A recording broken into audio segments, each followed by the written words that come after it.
महापुरुषों बड़े प्यार से कहिए धन निरंकार जी। महापुरुषों खूबियां लाख किसी में हो तो जाहिर न करें, लोग करते हैं बुरी बात का चर्चा कैसा। संसार में कोई पूर्ण नहीं सिवाय सतगुरु के, जो पूर्ण नहीं है उसमें खामियां तो होगी ही। दूसरों के अवगुणों को देखना और उनकी चर्चा करना ठीक वैसा ही है जैसे गंदे बदबूदार कीचड़ में जानबूझकर हाथ डालना। एक इंसान दूसरे इंसान पर कीचड़ फेंकना चाहता है, उसने कीचड़ अपने हाथ में उठाया और यह क्या, दूसरे इंसान तक वह कीचड़ बाद में पहुंचा, उसके खुद के हाथ तो गंदे हो ही गए। समझदार वही होता है जो चोरों का जिक्र करने की बजाय अपनी गठरी की संभाल करता है। कौन क्या करता है, क्यों करता है, इस ओर ध्यान ना दें। आप क्या करते हैं, क्यों करते हैं, इस पर नजर रखें। यही जीवन जीने का सही ढंग है। बाबा गुरबचन सिंह जी ने भी फरमाया,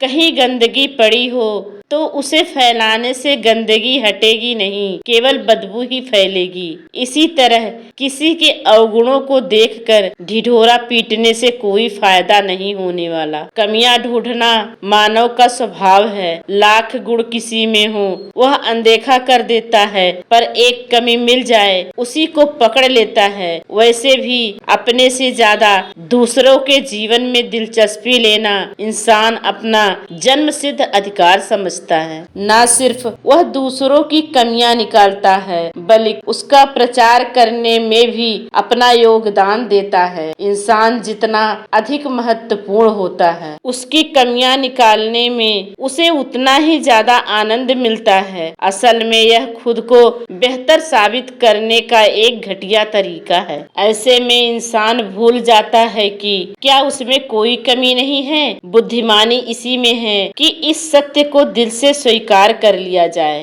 कि कुछ भूलों को लेकर हम क्यों सोच में मर जाएं। जो दूध धुला हो वो इंसान नहीं होता। एक इंसान पहाड़ की पगडंडी पर चल रहा है। एक तरफ पहाड़ है, दूसरी तरफ गहरी खाई है। अगर उसका ध्यान पहाड़ या गहरी खाई की तरफ चला जाए तो क्या होगा, गिर जाएगा। इसलिए बहुत सावधानी की जरूरत होती है। इसी तरह जीवन की राह पर चलते हुए समझदार इंसान ना इसे देखता है ना उसे देखता है, दूसरों को ही देखता रहेगा तो खुद गिर जाएगा। जरूरी यह है कि हम दूसरों की कमियां देखने की बजाय अपनी कमियों की ओर देखें। जब हम दूसरों की तरफ एक उंगली करते हैं तो बाकी 3 उंगलियां हमारी ओर होती हैं। इसलिए दूसरों के अवगुण छांटने के बजाय अपनी सोच खुद के सुधार की तरफ केंद्रित करें। सच यही है कि जो गुण ग्रहण करने की आदत बना लेता है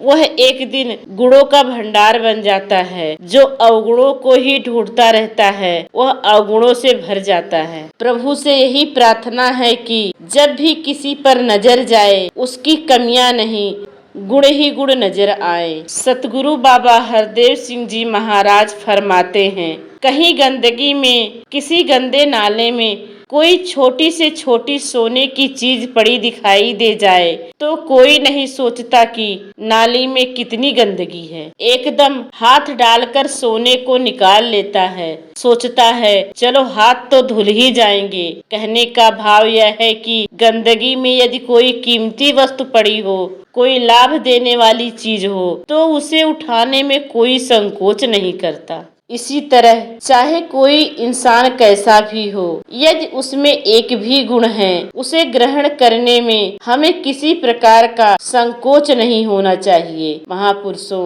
बड़े प्यार से कहिए धन निरंकार जी।